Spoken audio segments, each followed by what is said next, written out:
I have to be careful now. I'm wired for sound.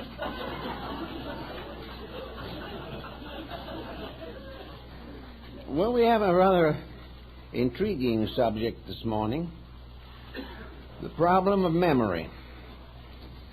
And I think too many of us take the whole field of mental continuities for granted, whereas in reality they are quite mysterious in their own right. Memory is something that we all need and we all abuse. Memory is something that helps us to build a philosophy of life, and it also can help us to tear one down very quickly. It can strengthen religion or destroy it. It can lead to happiness or misery. And in many cases, it contributes to life and hastens death. So altogether, we have to give this whole field a little special consideration, especially if we hope to unfold and develop the internal potentials of our own natures. To begin with, then, we have to try to understand that memory is a subject in great need of discipline. We must discipline the things we remember, and we must remember the things that we discipline. Now, memory discipline is something that is disappearing rapidly from our way of life. Today, everyone is pushing thoughts and responsibilities to one side. We are trying to avoid the monotonies and the routines and the skills which strengthen our memory power. Probably the most important thing that we gain from schooling is to strengthen and discipline memory. Most of what we may learn can perhaps be forgotten with benefit to all concerned. But the power to learn, the ability to maintain a continuity of recollections, the power to be able to answer the questions that are asked or to spell the words at the spelling test, these are disciplines of the mind. The multiplication table is a discipline. Practically all of the social graces are disciplines. And where these disciplines are not severe enough, the graces become disgraces. Every person must learn to control and direct his own thoughts and develop a consistent continuity of mental activity. He must be able to strengthen faculties which will serve him throughout his entire span of life. And today, we are subject to many interruptions, inconsistencies of thought, and a great many persons are deliberately trying to ignore experience. They want to avoid and evade the problem of facing themselves. As a result of this, and other factors involved, confusion, stress, inconsistencies, the memory faculty is corrupted, it is damaged, and we lose the power to think from A to B and from B to C. So in childhood, we should be disciplined. And very often today, parents have not disciplined themselves. We inherit mental infirmities as a birthright. And the undisciplined mind, like an uncontrolled body, can be a cause of a great many problems.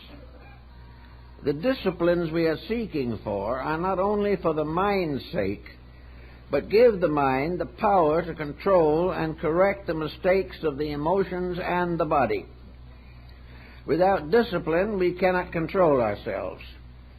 And we also have to have a background of experience to find out how to control ourselves and what we should allow and what we should not allow to come into our personal lives.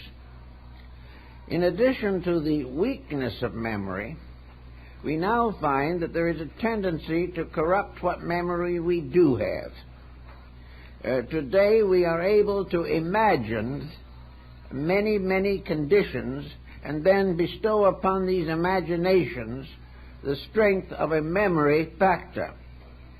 Many people today are remembering things that never happened to them. They are also remembering how things that did happen were so distorted or misunderstood as to lose the power to contribute to knowledge. Memory is here to help us to learn. Memory is part of universal schooling.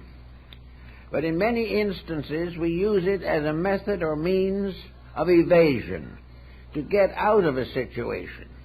We use it to impress other people with our importance. We use it also to shift blame from ourselves to someone else. We use it for all kinds of evasions and compromises of attitudes. The only reason this is possible is because we have never disciplined it correctly. The mind is almost like another person in our body. This other person can be a perpetual adolescent and also a juvenile delinquent. And the worst part of the mental delinquent is it may be juvenile and be 70 years old.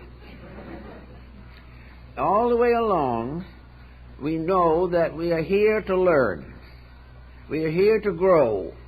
We're here to improve ourselves and to serve each other in useful capacities.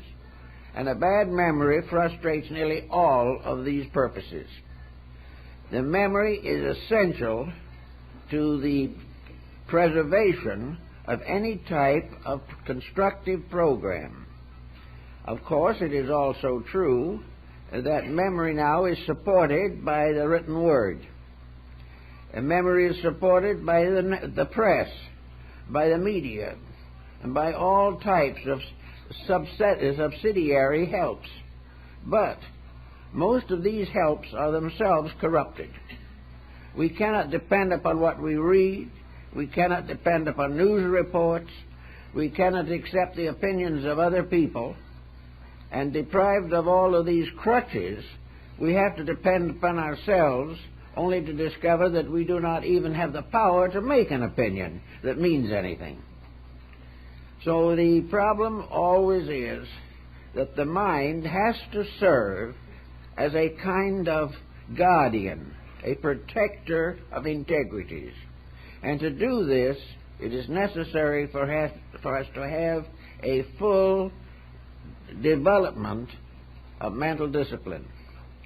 Now, this discipline must begin, as we have suggested, in childhood.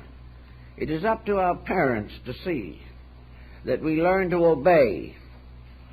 This is difficult because the parent hasn't obeyed in his generation and is becoming less and less interested in forcing unpleasant attitudes upon his children. The children, therefore, find that it is very easy to avoid or evade family discipline. And if it looks as though it might be a little difficult, the child may even leave home.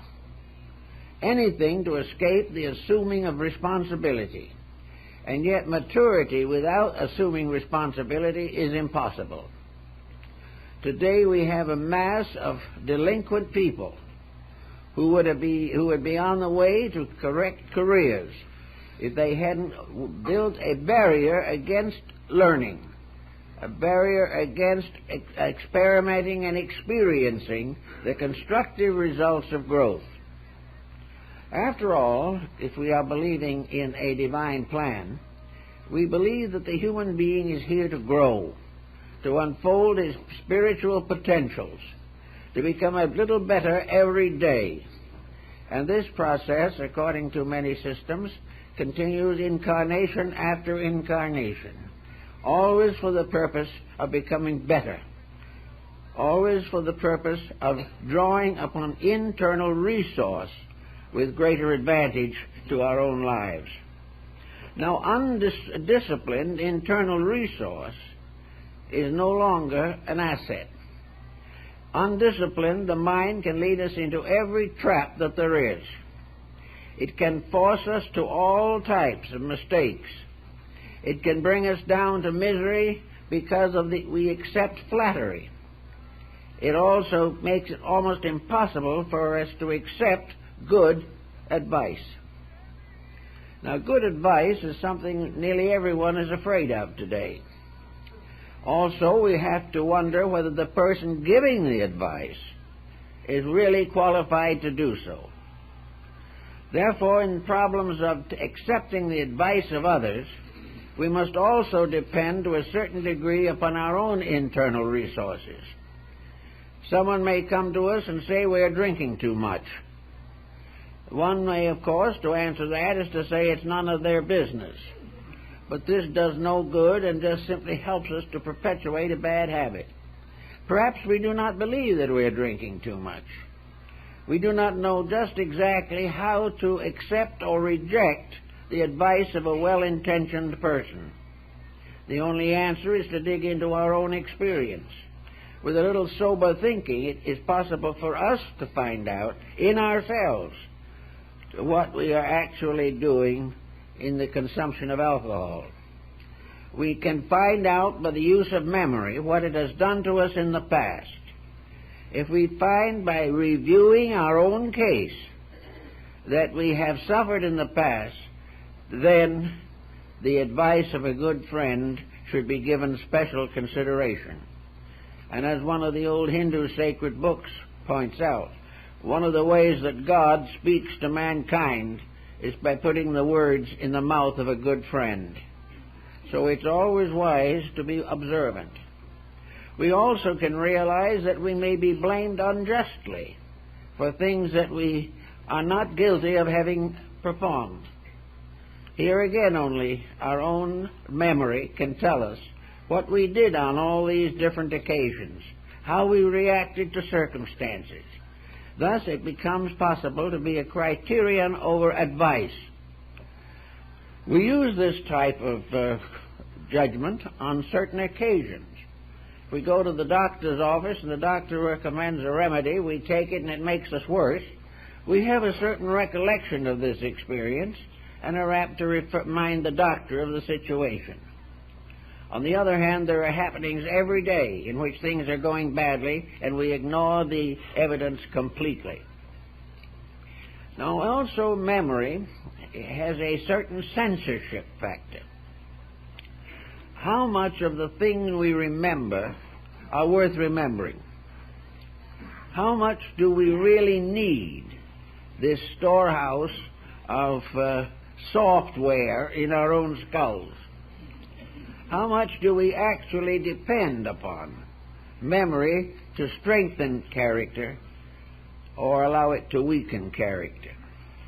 Most minds today are cluttered. They are completely a mass of conflicting concepts and opinions, many of which are of no value whether they are true or not.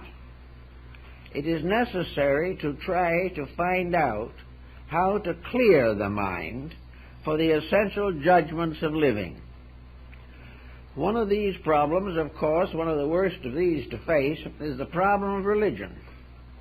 Religion brings to the mind of the individual a variety of dogmas, teachings, creeds. The religious world is made up of systems of thought, backed by sages or saints or mystics, or unfortunately in our day, by a number of very shrewd businessmen. But actually, we may spend a lifetime studying a creed, only to find out before we come to the end of life that the creed was not correct in the first place. We were over-influenced by someone else's attitudes or opinions, or we were sold a deal because we did not think things through for ourselves. In this way, we can learn and memorize and quote vast amounts of information or misinformation that has little or no lasting value. We also find by studying the media and other methods of communication that we are loaded with opinions, prejudices, and conceits. We are exploited mentally and emotionally and physically all the time. We feel very sad about this sometimes, but it never seems to occur to most people to allow their own mind to be the leader and discipline the mind until it can lead properly. The individual reaching majority is supposed to be in a condition of the mind which will enable him to think straight and control and direct his own life correctly. He is supposed to be mature. By maturity, it does not mean that he is physically adult. By maturity, it means that he is in a condition of compound nature which enables him to lead himself correctly through the future years of his life. If maturity does not bring with it judgment, the educational system has failed, the home has failed, the experiences of his friends have been ignored, and the individual is continuing to be a perpetual adolescent, and as such suffers continuously from his own mental weaknesses, but is not inclined to correct them. He finds other excuses, or evades them, or simply ignores the mistakes and their consequences. This builds up until it can produce practically every tragedy that we know in life. Nearly every disaster that happens to the individual has a major factor of lack of insight, lack of judgment, lack of common sense somewhere built into it. Now, as the individual goes along through the years, he accumulates a vast baggage of mental ideas, concepts, and baggage. He will constantly find that he is being influenced by his own thinking patterns. And these thinking patterns are very often not only inconsistent, but actually contradictory. We have a tendency in learning today to accept various points of view without question, even though they are irreconcilable. If you read 3 books on modern science, you may find statements in them that are hopelessly inconsistent. They will represent perhaps a very sincere and careful judgment by a person whose judgment was not sufficiently strong to prevent him from making mental error. Therefore, most books are really a story of ill-digested opinions. They are the individual reading somebody else's attitudes, and because these attitudes appear in print, they seem very important, very significant, and if well worded, can have a very captivating appeal. But when it's all said and done, there's no fact there. Now, to find facts for the average person, probably the Baconian point of view is as good as any. A fact is something that can stand the great tests that experience is subjected to. A fact must be reasonable. It must be a way that has been proven in the past. All facts, basically, are moral issues, and the moralities of those who lived the best must be the guiding information. Also, there must be the factor that the belief or the attitude or the opinion is not contrary to the experienced good of mankind. Also, in this respect, we have great codes of laws to assist us in developing the integrities of life. These laws are built upon the experience of humanity over thousands of years.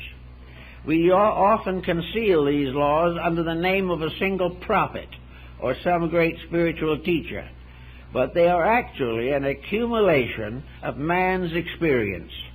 They are the evidences that have been gathered from lives and living over periods of centuries. Therefore, these things should be taken with some seriousness, and we should be very hesitant to violate a rule that has proved useful and correct for 5,000 years. And the fact that we are living now does not mean that we can break the integrities of the past. It should be that we would be stronger in keeping them. and perhaps adapt them a little more to our own current needs. But when the great teachings say, "Thou shalt not kill," that is exactly what they mean. And for thousands of years we have broken this rule. We have justified it by every conceivable excuse. We have called it patriotism. We have called it inevitable. We have regarded it as a useful discipline. We have also thought of it as curbing the rapidity of population growth. But actually, the simple statement is the fact.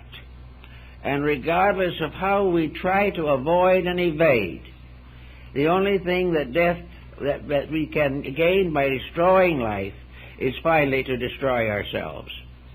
So all the way along, we have this type of thing. Thou shalt not covet. These words have great meaning. In a world, millions of people accepting a religion with this statement in it and ignoring it completely. Why do they ignore it?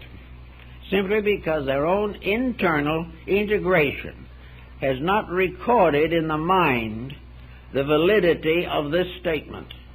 We have gone through all kinds of experiences of coveting, and our friends have, and our relatives have, and our world has.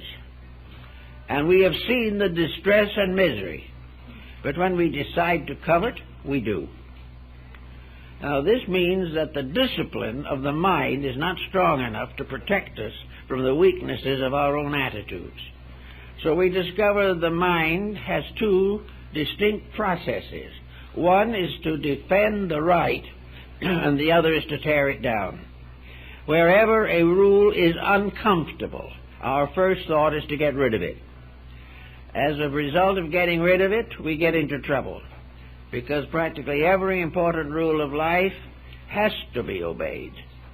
And man was created, and not only to dream and to hope and to think, but also to obey the great laws of the universe in which he lives.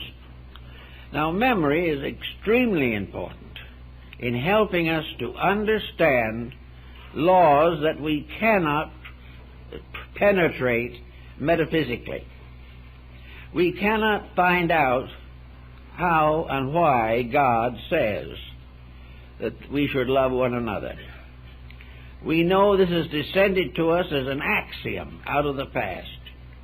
We have internally and innately recognized it as highly desirable. We find it in the words of the teachers we revere. To the Christian, it is in the words of Christ. To the Buddhist, in the words of Buddha. And strangely as it may seem, love is one of the primary words of Muhammad. But with all this, why do we ignore it, compromise it, or misapply it? Because we cannot support the point of view with mental assurance. We have not the ability to quietly tune in upon the meaning of this word as we have experienced it ourselves. We are unable to divide the words from the deeds most closely associated with them. That's the reason why we have to say that the mind exercises censorship, that it gives us the background, the justification. It provides us with the torch and the research necessary to prove that integrity is right and that compromise is a desperate mistake. Now, if that's true, we go along and we finally clutter the mind up thoroughly with everything you can think of. We clutter it with our opinions and our thoughts and our habits. We clutter it with all our various avocational interests.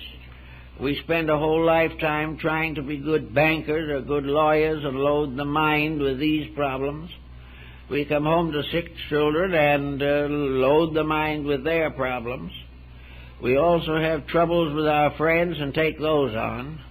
And we watch the newspaper and try to take on the difficulties of humanity.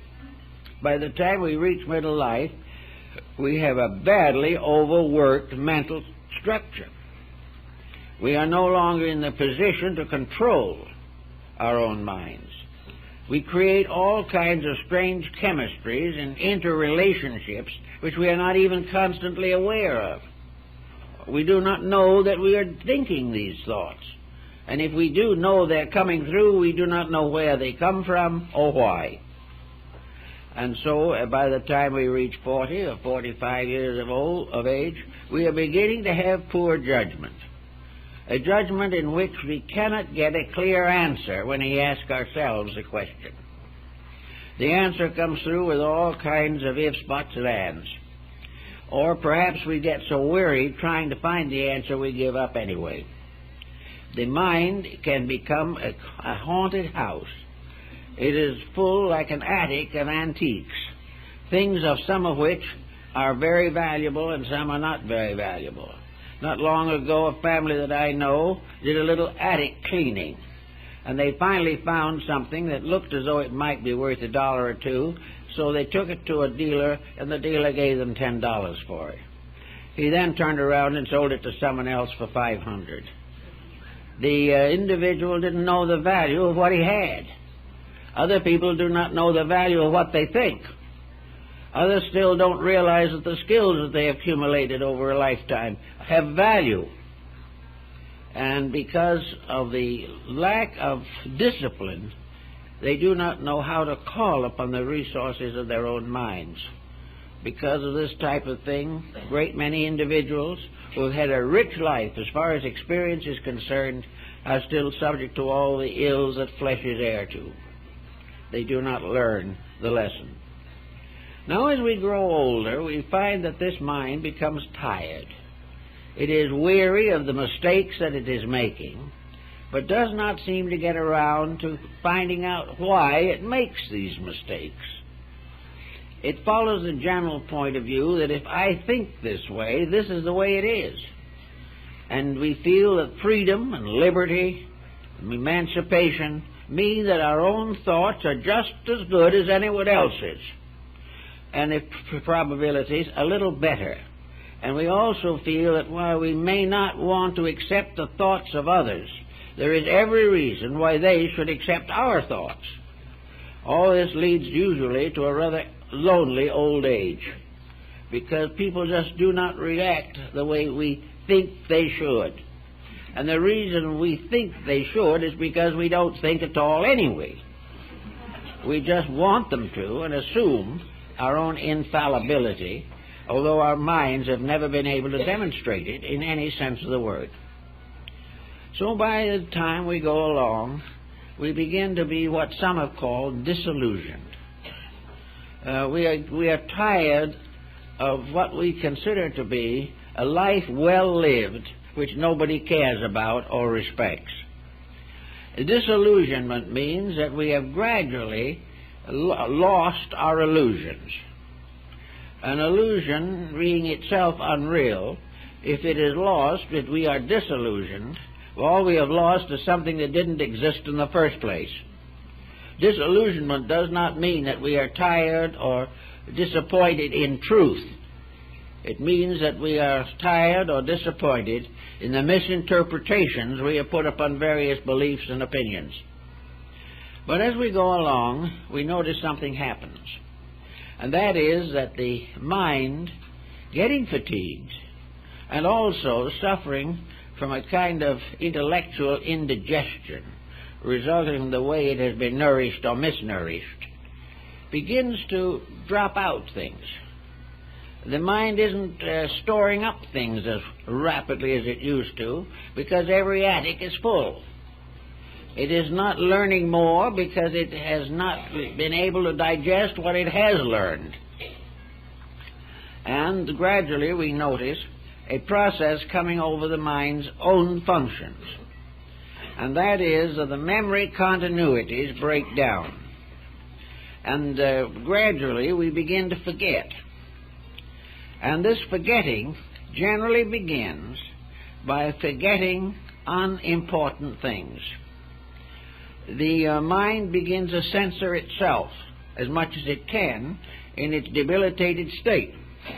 It says to itself, I know that somebody phoned yesterday but it wasn't important, so I can just forget that. And when someone says, "Did you get a phone call yesterday?" we honestly say no, because we have forgotten. Or we put something in between the leaves of a book, something we think is treasure, and then we forget what book we left it in. Or we go out and buy something and do not know what happened to the change. We also are late in paying our bills and get penalties. Little by little, a mind which has never been trained begins to become a delinquent. It has the same responsibility reflexes as the adolescent, who is not interested in doing anything that he's told to do. So these small things of life disappear. It's interesting to find out in working with people that where these small things fall out, they're generally things occurring in the middle years first. They fall out of the period, say, between about 20 and 50. In between 20 and 50, a great many details begin to fall out. We remember that we made a trip, but we just can't remember where we went. And most of all, we can't remember the date.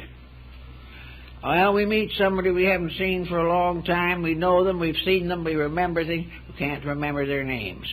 The name has slipped. Now, at one time, that name could have been remembered instantly. But gradually, the power of all these details is lost because of the confusion that we have allowed to take over. We have never made a serious effort to remember. We've depended upon memory to serve us, but we have never nourished it, trained it, or done anything to make it useful. We just assume that the Lord intended us to have it, that it's something we didn't pay for in the first place, and which we can have for nothing for the rest of our lives. It is not that way in actual living. So little by little, a great many things fall out.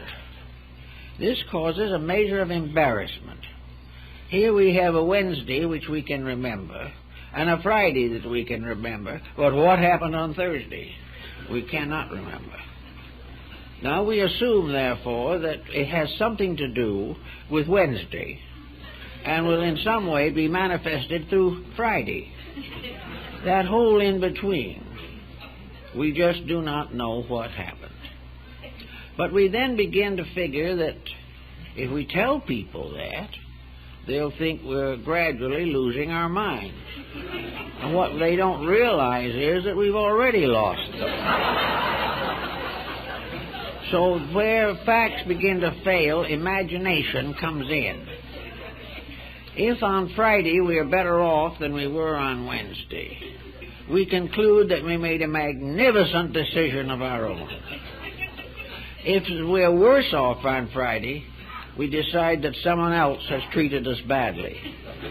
Anything that went well was due to our own merits.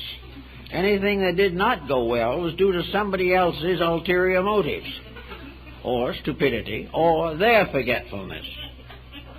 So gradually we build up a double world in which we live. A world of ourselves in which we usually write. A world in contact with other people in which they are usually wrong. This means that little by little we begin to invent things. The teenager, we had one in to see me not long ago, a teenager who was having a great deal of trouble in school, talked about the miseries and disappointments and hardships of this living away from home, and how terrible the faculty treated him. Well, it would have brought tears to the eyes of a bronze monkey. But before it was over, in a moment of weakness, he pointed out how he had treated the faculty. That he had been a nuisance from the beginning, that he was never ready with his lessons, that he escaped everything that he could, that he cribbed whenever he could, and was also on probation for the use of marijuana. Now, these things, however, in no way excused the faculty for not liking him. He was likable to himself, and they should have agreed with him. But little by little, as we go through life, we find out that people who bring forward sad stories from the past very often fail to present both sides of the story. They know what other people did to them, but they do not know what they did to other people, and have tried in every possible way to forget it. Now, you can't always forget just because you want to, but you can push something to one side that is a fact, and particularly when reporting the occasion, you can carefully omit the part that is to your own disadvantage. This is a common experience in psychological and psychiatric counseling. It takes a lot of thought and time, and sometimes an almost impossible amount of patience, to actually get the truth out of the person in trouble. The truth is loaded with so much irrelevant material. It is surrounded by so many excuses that it sometimes takes a number of conferences to even make a dent in the defense mechanisms which the person has built for himself. It all ended up, he's at the psychiatrist or psychologist for treatment because his life has fallen apart. But even if he gradually admits that he had something to do with it, which he may under pressure, if you can keep at it long enough, he does not learn not to do it again. A little different situation arises. His experience does not directly cover it, and he goes into another cycle of trouble. All this begins by the failure to culture the mind in the first place. The individual who in work is careful to avoid responsibility, who is lazy, who is interested more in doing as he wants to than as he should, to whom every job is simply a menace. These people gradually destroy their own mental lives and their own emotional backgrounds. And if they don't do it, some of their friends or relatives help them to get into these troubles. Now, one of the most common examples of this type of thing is alcoholism. Every alcoholic has had experiences that should have cured him. But his mind was not strong enough to give him the willpower to correct his own weakness. Now, the reason he has a mind is to discover the weakness and to support the correction of it. And where the individual keeps on making mistakes, he is ignoring the mind, and he is ignoring it because he has never given it authority or disciplined it or made it a useful part of his mechanisms. He has simply done as he pleased until the mind finally stopped chiding him and just gave up in despair. So this type of thing is something we all have to face as time goes on. Now, the effect of the mental forgetfulness on a religious level is very interesting. It will cause an individual to completely overlook a situation involving a conviction or belief about life. An individual joins a church or joins an organization, and he takes upon himself the obligations to keep the rules of that organization. We will say that perhaps in a small town he has gone out and received a riverside baptism. He has been born again. He has accepted the gospel. He has been given a New Testament to read, and he is reading it. He is trying his best. But I attended a meeting of evangelists and ministers some years ago, and they told me of the thousands of people they had converted at these riverside baptisms, small church baptisms, or whatever the facilities were at the time. And they admitted under pressure that 90% of the converts had to be reconverted at least once a year. It wouldn't hold. Now, assuming that a spiritual dedication to the service of God and truth is about as powerful a self-dedication or a self-enrollment in a faith that it's possible to imagine. In the presence of God, in prayer, surrounded by believers who are doing everything they can to inspire this penitent to improve his life, and with his own promise, his most sacred promise, that he isn't going to make these mistakes anymore, in 6 or 8 months he's right back where he was before. The alcoholic is drinking again. The immoral person is back in his habits. The shaky home is back shaky again because the old miseries and troubles come back. Why? Because actually the individual has not given discipline to his own life. If he had even done such a common everyday discipline as going to work every day to earn his living, he would have had a little strength. But of course, if he did have to work, he objected to that, resented it, and could only dream of the time when no one could tell him what to do. So all this situation led to a failure as far as trying to get the individual's inner resources to work to help him.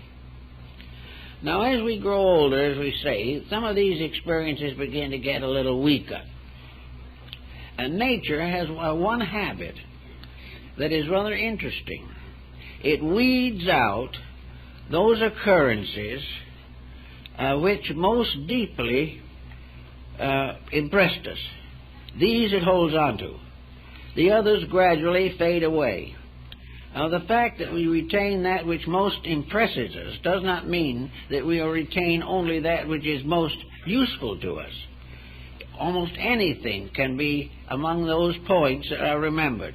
Some of them are very bad. Some of them are merely statements of delinquency and the consequences thereof. But they were positive, remembered factors in our experienced life. Often these factors are not very fortunate. Very often they are tragedies, or sorrows, or misfortunes. But if we thought for a moment, we'd realize that nature has weeded out those things which could have been of great value if we had understood them. And also that they are still being brought back to us for consideration, because maybe in a whole lifetime there were 20 occurrences that were remembered to the end. And these are the ones that had the big message, and really all of them involve suffering. The individual finds gradually that he is being reminded of the failures in himself. And these failures in himself come back to haunt him when other things are no longer remembered.